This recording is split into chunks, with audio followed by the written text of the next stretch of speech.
Okay, welcome back, everyone. So we're back for the review of the most voted topic of interest. Please don't be too disappointed if it's not your chosen topic, because we've invited two very passionate, esteemed advocates of sustainability to join us today. So we're in for a treat regardless. May I have Dr. Graeme Riddell and Mr. David Fogarty to join us on stage, as well as our moderator for today, Vinamra, for the second session. Please welcome them. And I would like to do a quick introduction of our guest panelists today, starting from Mr. David Fogarty, Senior Executive Director, Head of ESG Consulting and Sustainability Services for CBRE Singapore and Southeast Asia, with over 25 years of experience adding value in the property industry. David has successfully led asset, property and sustainability and ESG consulting businesses. He works with CBRE's investor and occupier clients on ESG strategy, net zero decarbonization, energy performance, smart building consulting, sustainability advisory, and the delivery of various green, healthy, and smart building certifications. And we have Dr. Graeme Riddell, Climate and Sustainability Consulting Leader, SVP, Marsh Asia. In his role, Graeme supports the firm's clients to analyze and prepare for the risks emerging from their sustainability transformation and create more resilient assets, value chains, and strategies. And before joining Marsh, Graeme already has a decorated career leading research into climate-related and emerging risks with high-level organizations, including the WEF, and was an author of the Global Risk Report, as well as providing consultancy to the World Bank. We're really in for a treat, and I can't wait to sit down and take down notes. I'll pass the time to Vince to moderate this, to do the big review. Yes, Vince, please. Thank you. Thanks, gentlemen. I'm not going to call you doctor. That's fine, right? That's perfectly Super. fine. Please don't. But really very privileged. I know you guys travel a lot, so very grateful for the time. Appreciate that. Do we know what the topic? Do we really? I don't have the clicker. Shall we just go there? Okay. So, in a way, not surprisingly, given the pre-questions that we got. I was going to bet on that one. So, I thought that was... I hope there was a good sample size. It was not just like the 3-4 of us who put it in. No, I think they had a good sample size. So I think it was quite clear that we wanted to focus on the green returns. So I think what we'll do over the next few minutes is try to bring this to life based on your respective experiences. I think that's what will add more value. David, I want to start with you. We talked a lot about how we as CapitaLand think we can get some financial benefits out of green investments. But a bit of it is our experience, a bit of it is conjecture, a bit of it is hope. I want to get your inputs on what you're seeing in real life on the ground from your clients across geographies on examples of where you see financial benefits fructifying from real estate investments. So your on-the-ground real view on this. Yeah, thank you for that, and congratulations on a fantastic presentation to you and Paul.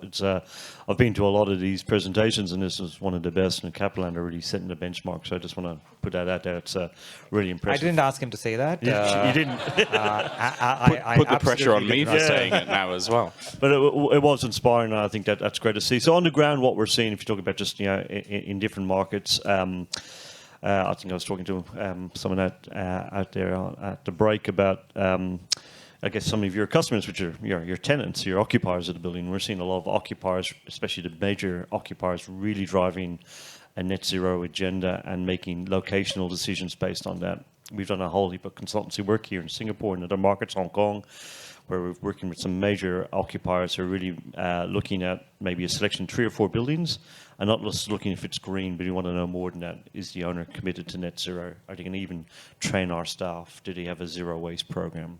Is the building digitally connected? Is it future-proof? Now, if I've got a lease coming up between now and 2030, and I've got a net zero commitment to 2030, I'm going to make some decisions about where I'm going to go. And that's not going to be the only decision, but it's certainly in the consideration. So we've dealt with, I'd say in this last year, 8 or 9 major occupiers are going through this exercise at the moment and making decisions about where they go. Influence, someone said it's the end results, because sometimes you got limited choice, like in Singapore, but in markets like Hong Kong, there's real choice for tenants to move. the other side of the thing I'll talk about as well is, and you touched on it as well, is and I get asked all the time, green premium or brand discount. And it certainly is happening. I'd say the premium here in Singapore, given all the buildings are sort of green, not so much seeing that, but we're beginning to see, and I think we will start seeing more of a brand discount creeping into the Singapore market. Green markets increased their requirements, 40% more energy efficient as a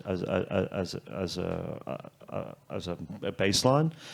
So if you've got a green market certificate and you're going for recertification, if you don't meet that 40% energy more efficient, you're going to not have a green certificate. Now, someone may still buy that building, but we're working with a lot of clients where, okay, well, how do you get there? So we do a gap analysis and we say, well, okay, well, we're doing there's some capital here, $3 or $4 million worth of capital.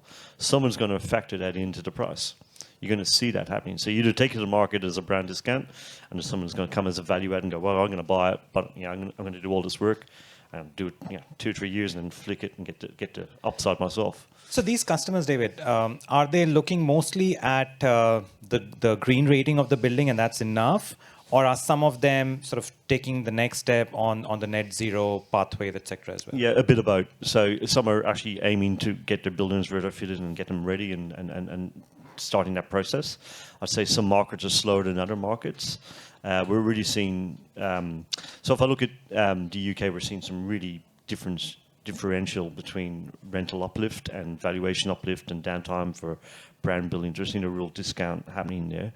We're seeing that in the US, and we're also seeing that in Australia as well. We're seeing some real difference between the premium you can get and there's evidence now of this actually happening. We're seeing clients in Singapore looking to retrofit, upgrade their buildings, and green mark's important for everyone, and especially I think you're going to sell a building now without it, it's going to be pretty. You're going to start seeing that price being affected, I think. So valuations look backwards. The evidence is maybe not quite there in the marketplace, but if you ask me on the ground what we're seeing, that's kind of what we're seeing at the moment. Got it. Helpful. Graeme, I want to shift the lens to risk, right? You are in the thick of this, right? How are you seeing climate risks being integrated into insurance underwriting? And do you think is that going to start eating into returns for asset owners? Yes. So the insurance, everyone looks to, climate change is going to end up hitting insurance, and it is starting to at the moment from what we call reinsurance. So there's very few reinsurers in the world, limited capital there, and they're pricing catastrophe risk quite high and passing that down. So this year, 60% of the reinsurance market renews on 1/1, so January 1. So this year we had about a 30-40% increase in catastrophe costs at the reinsurance level, which inherently gets passed down. What we're seeing, I think, more than just premium increase, it's more we don't want to insure a certain location. There's an area of, there are certain areas even in Hong Kong where the flood risk is too high that certain insurers don't want any more exposure there. So we're seeing more capital being removed from certain areas versus just pure premium increase. And I always think, and I say this a lot to clients, insurance doesn't manage risk, it transfers volatility. So the risk of floods and typhoons and fires to a building, your loss will jump up and down, your losses. Insurance is just trying to make that a flat line on your balance sheet to give some predictability to balance sheet losses. Climate change is kind of doing this. Insurance will still just transfer the bounce. Your residual risk management, your ERM, your business continuity, your engineering is still going to deal with the same that it used to. And there's this big gap. And that big gap is, where adaptation plays in and things like that. So I think insurance is, at the moment, it's an annual business still. So the volatility will jump up and down a bit, and there's going to be areas that get pulled back. And when there's areas that get pulled back, a lot of the times we're talking to clients and then insurers as Marsh, as a broker, going, we know you don't like this area, but this is a really special building. This building, this client has done X, Y, and Z. We can show with the modeling that, yes, I know you think the risk is this, but we know because of these things, the risk is actually this. And, we've got PhDs and, people who can go and argue on behalf of our clients to kind of do that. So it's an interesting point you make. So the one thing that we were, and Ted is here, right? Ted is my physical value and transition value at risk expert. When we were doing this internally, we realized that a lot of physical value at risk is driven by the geolocation of the asset and where it's located, and pretty much by that, right? And then it is unable to sort of factor in what you are doing as an asset owner to sort of adapt and mitigate, right? So are your clients paying attention to that as well and thereby taking a judicious call? Because otherwise you are a victim of the location. Yeah. Yes, and also a victim of the modeling. And so I always say to clients, like, if the model can't show what you're doing, year 2 is really hard for you. So if your year 1 shows red flags everywhere, and then you go and spend a bunch of money improving that, and your model in year 2 still shows red flags because it can't capture that nuance, your board's not very impressed, your management's not very impressed, your investors aren't very impressed. And that's where, you know, we'll see, and there are sophistications in modeling now to capture asset-specific details more than just the location. And we've been doing that in the insurance world for a long time. We look at building materials, roof type, floor levels, does it have a basement, what type of basement, all of these types of things when we do insurance modeling and pricing. That is creeping into the climate view of modeling as well, because no one's TCFD report can be all red and then not be less red in the future. And then we have to be able to show more than divestment, because divestment is the only way you can get out of location risk, is going, okay, well, I'll divest from this and I'll invest somewhere that doesn't have any risk, and that's happening. But you also want to be able to value add and go, well, I did this, this, and this, and it went from red to green. I was based in Brisbane when we had the Brisbane floods, and Brisbane's quite prone to flooding, and we've seen some clients who are stuck in areas like Rockley, who had lots of big industrial properties there that really, it's almost, unsolvable because you can't do anything about it. It's on the floodplain. It can't be fixed. So they're actually, getting out of those locations and at a cost is what a lot of our clients were doing. Yeah, very true. And to the point that Graeme you made earlier, which was on the premiums may not necessarily be rising, but they may not insure that particular asset. What areas in terms of locations or asset classes are you seeing that starting to happen, which could have a future stranded risk going forward? Yeah. So insurers are quite simple. It's flooded, it'll flood again. So which Brisbane, so there's certain places, some of our clients in Brisbane suffered losses, and then they can't get in. The insurance went from, say, $20,000 to $500,000 premium, which they went, okay, well, I'm just not buying insurance and I'm going to spend $500,000 putting a floodgate in, because that makes more sense to me. So now they have a floodgate, which is better than having the insurance, arguably. So certain areas which have historical precedents of flooding and issues, they're going to be there. Where I flag often to clients when we're doing climate risk analysis in particular is if it's never had an exposure before and then suddenly it's landing and you're modeling in a 1 in 100 year floodplain or a 1 in 50 year floodplain, and it's been 0 or 500 before, I flag those during, because we do a lot of due diligence. I always flag those more than if it's 1 in 100, it gets a little bit worse, because typically the protection work and the design has been designed for that. I'm a civil engineer. We build drainage for the flooding in that location. If the building is there and it's never been built for a 1 in 100 year flood and the drainage around it has never been designed for that, and then in 10 years time you're saying actually this could be exposed to a 1 in 100 year flood, that's the locations that I always flag more so during these things, and there's going to be stranding. So I'm going to be very politically correct and not name cities, because I also do think that there is value add from resilience. So if you want to be one of the companies that goes in there and invests and adds resilience, and you're the data center that can continue to run during everything else and everybody else fails, you're going to get a return on that. Yeah, no, I totally agree with that. I think we had a live example in our portfolio in Chennai. And Chennai had huge floods in 2015, was it? And pretty much everything in the city got inundated. And I think our park there was one of the only ones where there was no floodwater in the basements.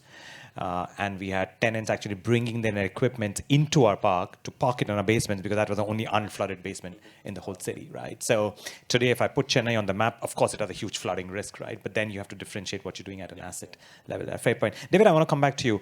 Okay, you mentioned that people are investing in the green investment and you're beginning to see premiums or discounts, brown discounts, whichever way. Given the macroeconomic challenges today, where every dollar is far more worth than what it was earlier, we don't have any more cheap money now. Are you seeing a change in the approach towards ESG investments by investors, corporates alike, especially this year versus what you were seeing earlier? Yeah, I guess ESG doesn't operate in a vacuum. You have to look at what's happening in the world at the moment. Higher interest rates, inflation, access to capital, where to deploy the capital, where to make those decisions and what to do it. So that's definitely, I think, slowed down some decision making by some people in what they actually do, or just put a bit of caution about where they deploy their money next to do the best upgrade. And we see a lot of clients looking at their portfolio though as well and saying, well, hang on, is this the portfolio that we're going to keep for the long term? Where's the which assets are right for us? Which ones we want to keep, which ones we want to look at maybe divesting out of. So you don't want to be putting money into something that, okay, you're going to only hold it for 2 or 3 years. Well, you don't do that. So to me, it's like it's seen a balance. And it's not sort of, okay, we need to just be green across the whole portfolio. It's taking strategic decision making. It's I would say the environment we're in now is still a little bit cautious in terms of moving ahead.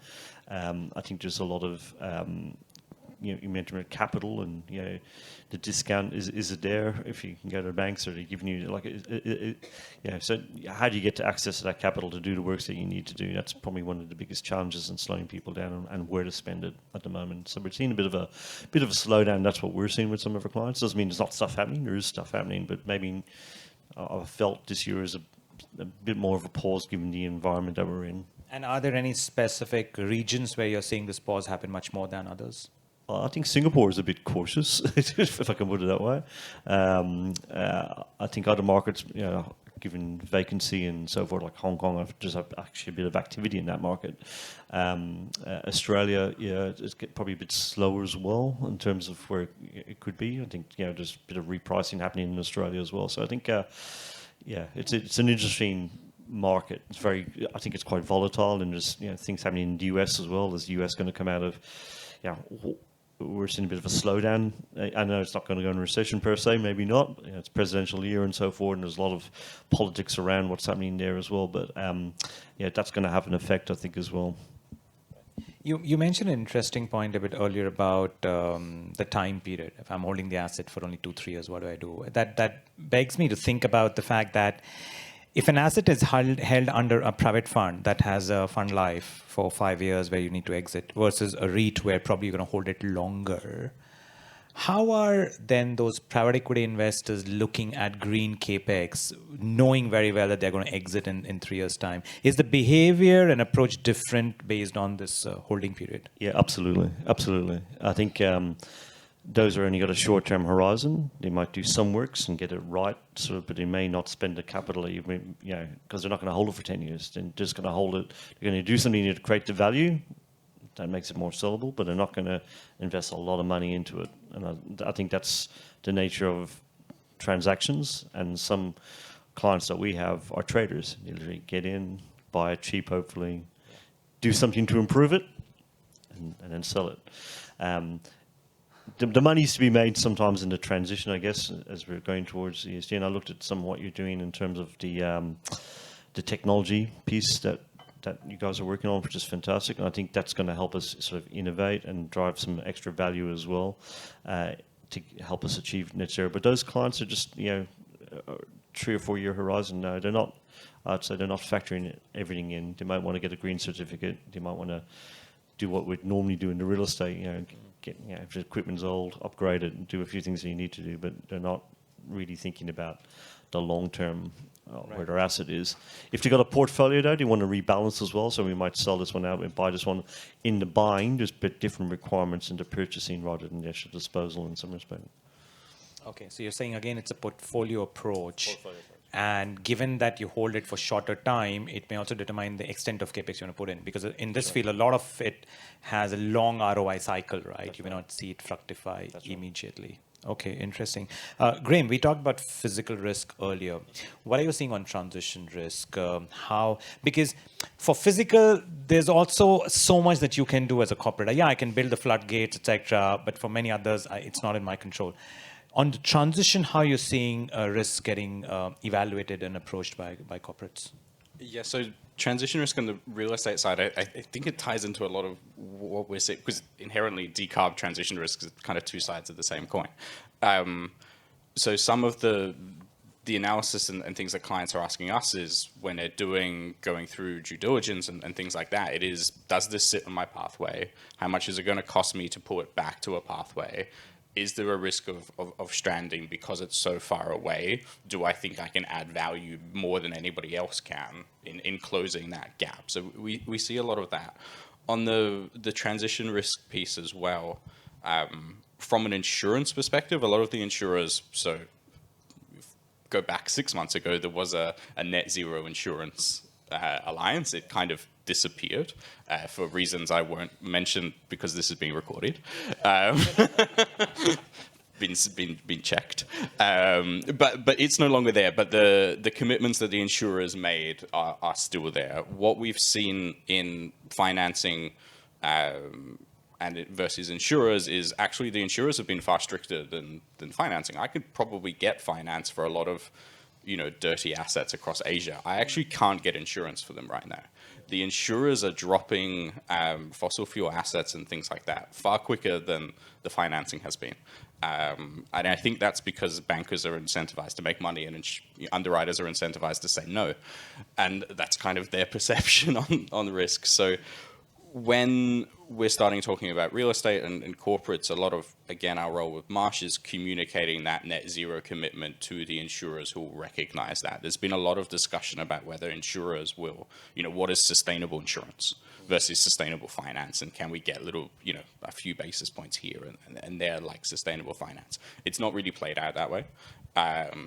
What we are more likely to see, I think, is as insurers become more sophisticated in setting net zero targets for their underwriting, if you are in a position that you help that narrative and can fit into their portfolio from a net zero underwriting perspective, that will help. And that's some of the other kind of transition risks that we talk to clients about, because that's the other piece that will come. If you're again, there's only 3 or 4 global reinsurers who are making these commitments, so it all cascades up to them eventually, versus financing, which is far more diverse. That's interesting. So you're saying that the underwriting is also factoring in transition risks as much as physical risk, which was the easier one in some ways to underwrite, right? Yeah, and it has that kind of long-term. So we saw, a couple years ago that the insurers came out with, if 30% of your revenue comes from coal, I'm not going to underwrite you anymore, or 20%.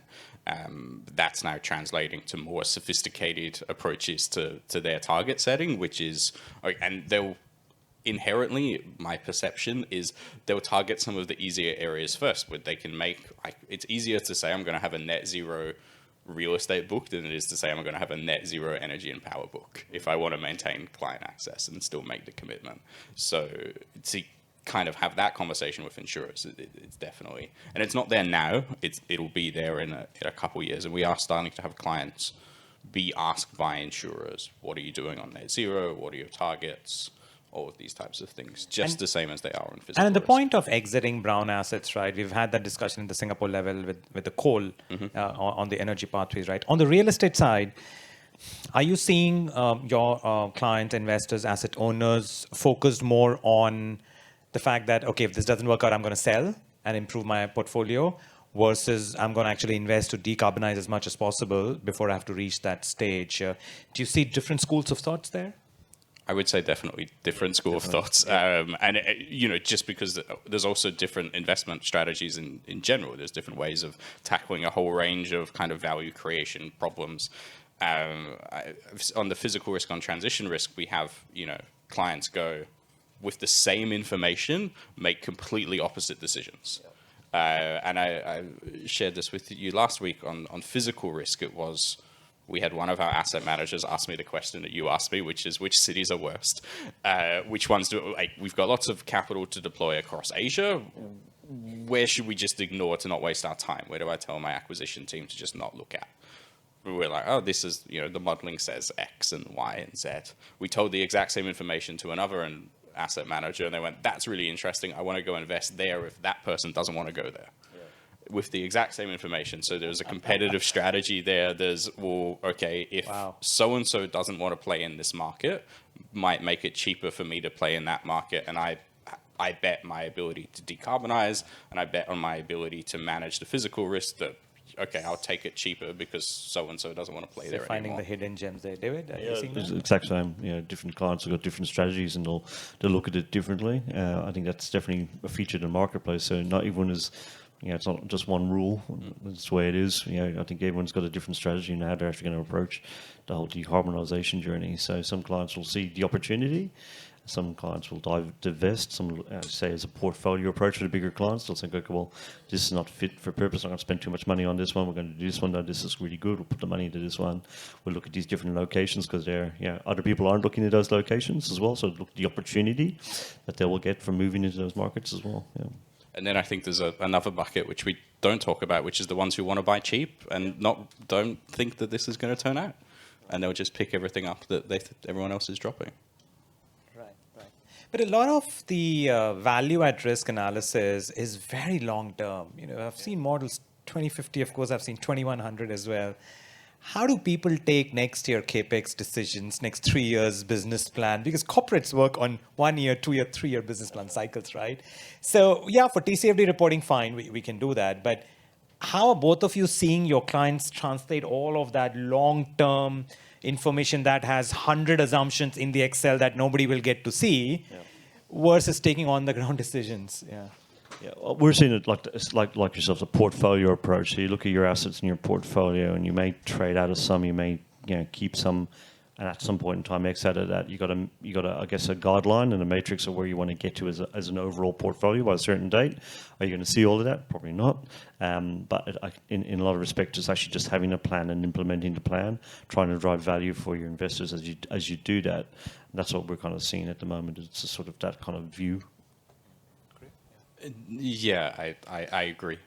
It's I get shared a lot of this long-term modeling, and so Marsh as an insurance broker is probably buying a lot of the people in this room insurance on your buildings every year.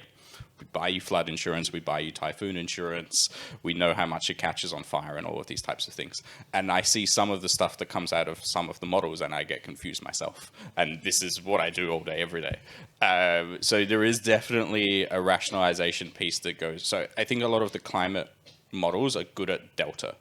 They capture the delta better than they capture the baseline.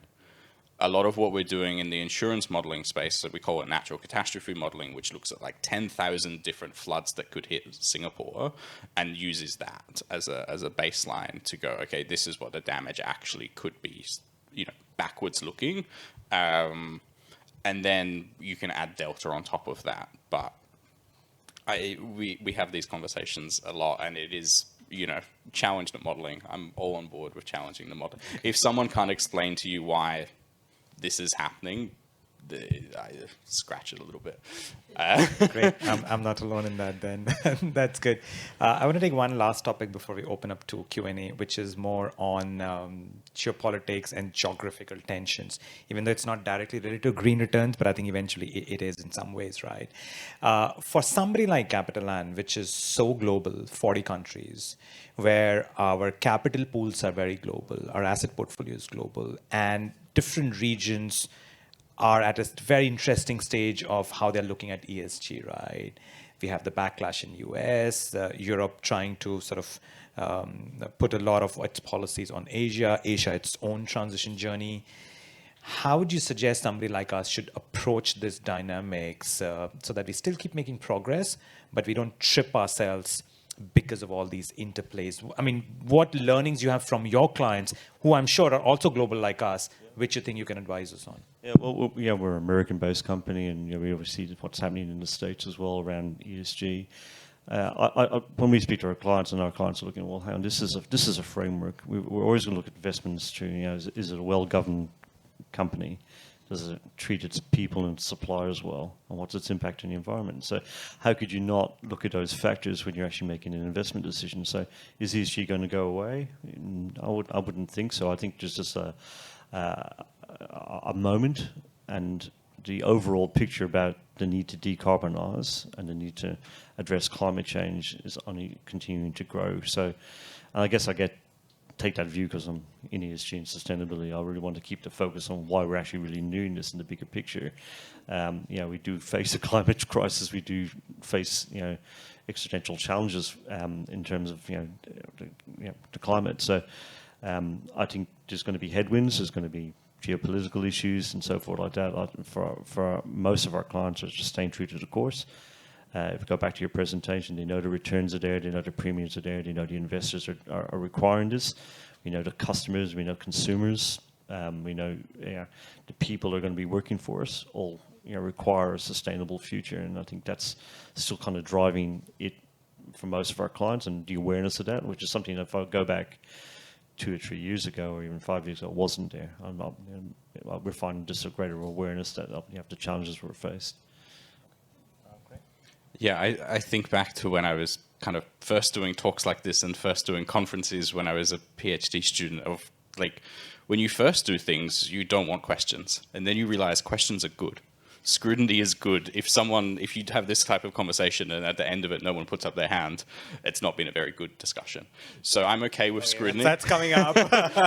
Just to preface that. So scrutiny is good. Scrutiny and questions at least means someone's interested enough to care, which means we've rocked the boat enough to make people kind of sit up and notice. So I'm kind of okay with it. And if it does mean that, and what I think will happen is we become hopefully just more integrated into the core of decision making, to your point around it's just an investment framework. It's not, I'm not doing crazy things. I'm saying that the risk of flooding goes up because there's more rainfall. I'm not saying crazy, wacky, save the world type things.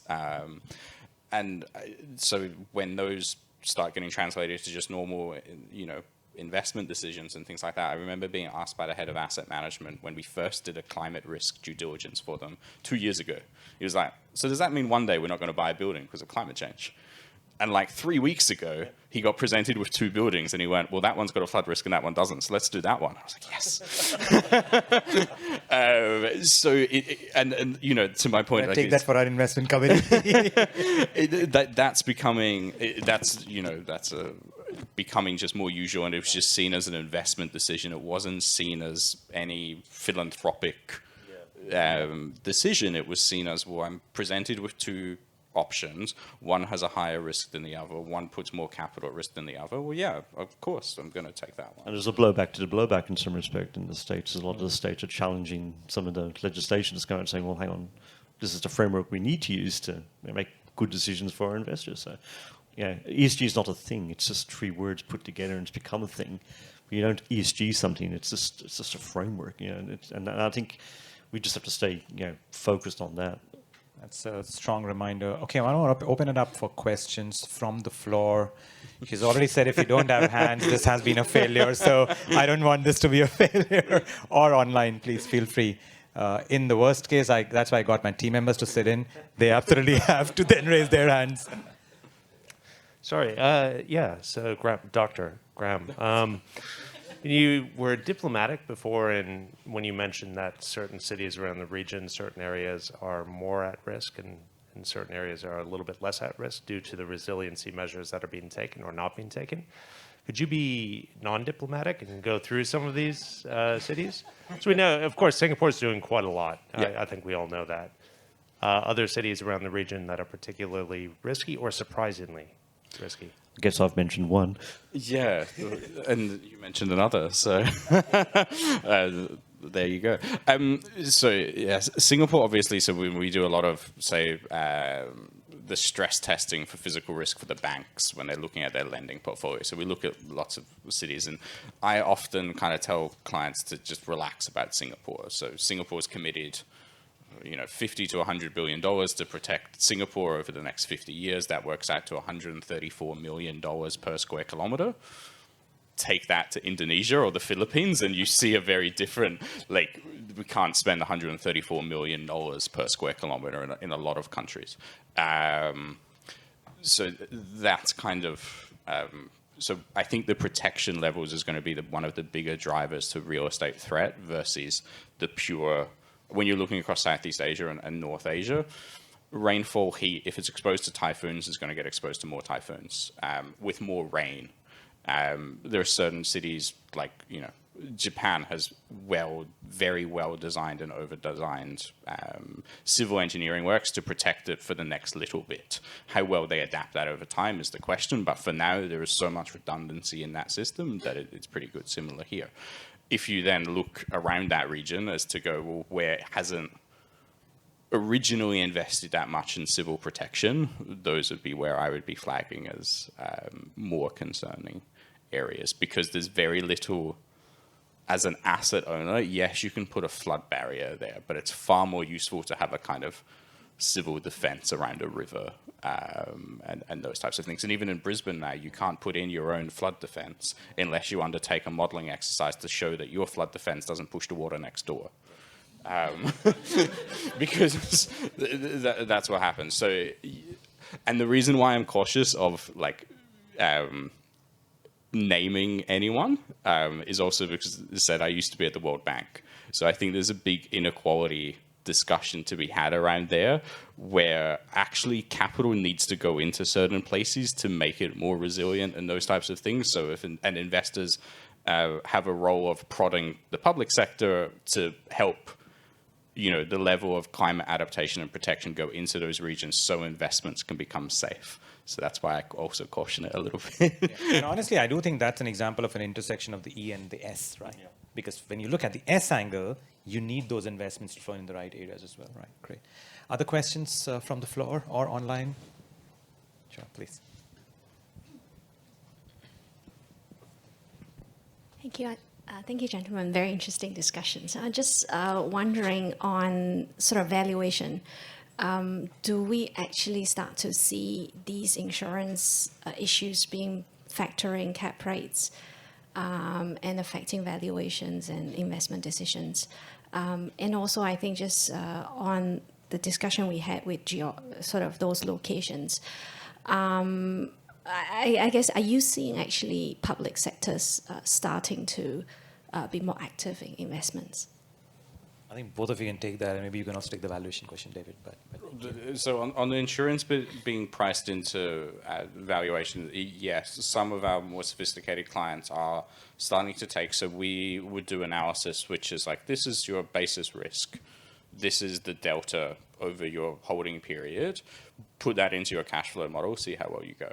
So we're starting to get to that level of sophistication around decisions of yes or no. Sorry, I missed the point on the public sector. So public sector investing in... Yeah, I guess on the public sectors, are you actually seeing the public sectors being active in those locations, or actually a lot of the investment are still at the private level? At areas at risk? Yes. That's an interesting question. I don't actually have an opinion, which is rare for me.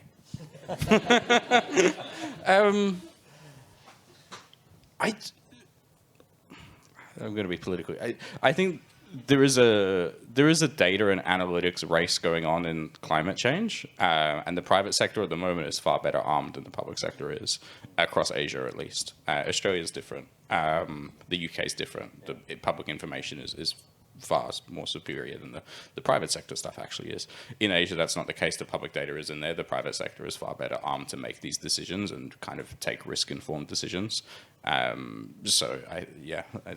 David, on the valuation part, on the cap rate? Yeah, we're seeing that being taken into in markets like the UK, Australia. The valuation guidelines is to take in all the net zero green requirements and make decisions based on that. And we're seeing that actually coming out in the UK, in Australia. Not so quite much here yet, but I do know that the valuation and our valuers are looking at those angles as well. So it's, in different markets, it's creeping in at different paces.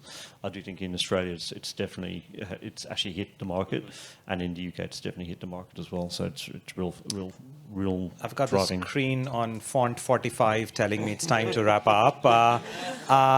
One last question online is: do we get anything online, Grace? No? Anybody on the floor before we wrap this up? All right. I was thinking yesterday night, how do I summarize the session, right? And I think you guys really helped me to do that in a way that my one takeaway really is we don't have to save the world, and we don't have to, take the moral high ground that it's all on to us. I think for me, the takeaway is that if it becomes a simple asset portfolio management and risk management exercise, then you look at ESG factors the same way as you look at your demographic risks, the same way as you look at geopolitical risks, etc., and you factor all of that in the way you make investment decisions, and then it becomes as scientific, as financially integrated into your business as it can be, and then everything else around it is framework, reporting, etc., which you have to do for the right reasons. But that's what guides your decision making, just basic business sense, right? Super. Thank you very much, gentlemen. It's been great learning for all of us. Can we have a big round of applause for both of you, please? Grace, over to you. Yep. Vince, we have some token of appreciation for our speakers, Graeme and David. Vince, would you do the honors of handing that to us? Okay, Graeme, this is over to you. Thank you very